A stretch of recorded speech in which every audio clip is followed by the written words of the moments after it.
All right, so I got cut off, which means I'm talking too much, but we're going to wrap this up super quickly. So as we go through, we see if we continue on, if we hit resume, that the plumage that more closely matches the environment actually does become prevalent in each of those bird populations. So I'm just making a note in the mutations because I noted the two, or well, I guess there were three notations in the northeast bird number 2. There was another mutation in the northwest bird number 3, and a third mutation in the southeast bird number 3. So if we look, okay, it says that the first one, it makes the bird more fit. The second one really has no impact and disappears.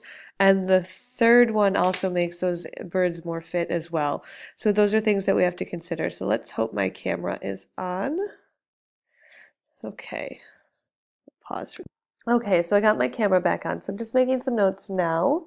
So this is how I abbreviated the information about the birds. So remember, northeast bird number 2, northwest bird number 3, southeast bird number 3. So I'm just indicating what the change was. And then right next to it in that other box, I'm just saying, okay, this one's more fit, this one's more fit, and this actually disappears. So it wasn't beneficial to the population. So that means that the individuals that had the more curved beak didn't end up surviving and reproducing better than the other birds, so that characteristic just kind of disappeared after some time.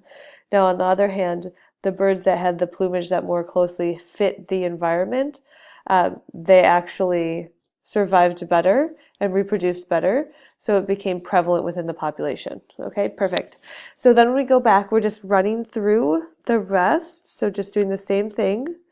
Okay, so we hit resume, we see what happens. Okay, we're going to see a few more changes. So if we look, oh man, all of our mutations occurred within the southeast section, so we'll just make notes about what happened. And then as we continue, we'll see if it becomes more or less common within the population.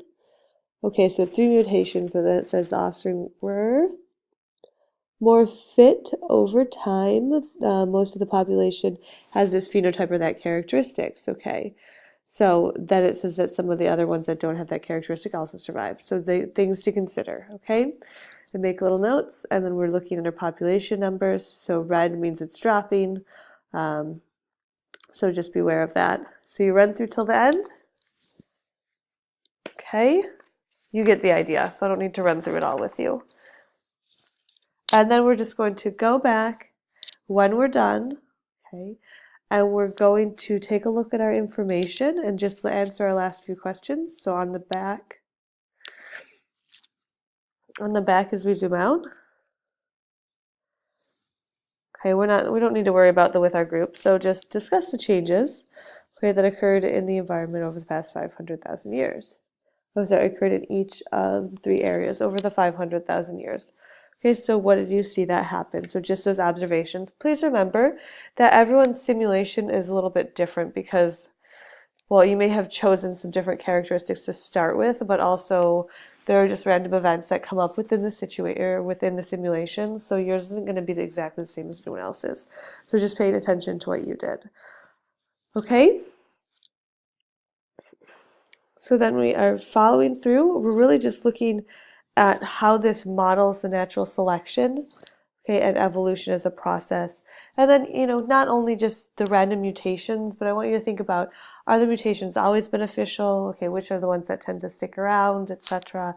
And then what happens, when we take those certain birds and we move them into a new environment? So how does that change the situation? So just keep those things in mind, and good luck. And I hope you enjoy the simulation. I think it's kind of a fun one. Remember, if you want to stop at any point, just hit save. And that way you can just make a note of where you are and you don't have to go back to the beginning. So just save, write your name, okay? So don't restart because it's a pain in the butt to have to restart. And like I said, it's not going to be exactly the same, so it's kind of annoying. So just make sure you save it if you need to, okay? Have an excellent break, and I will see you when we get back.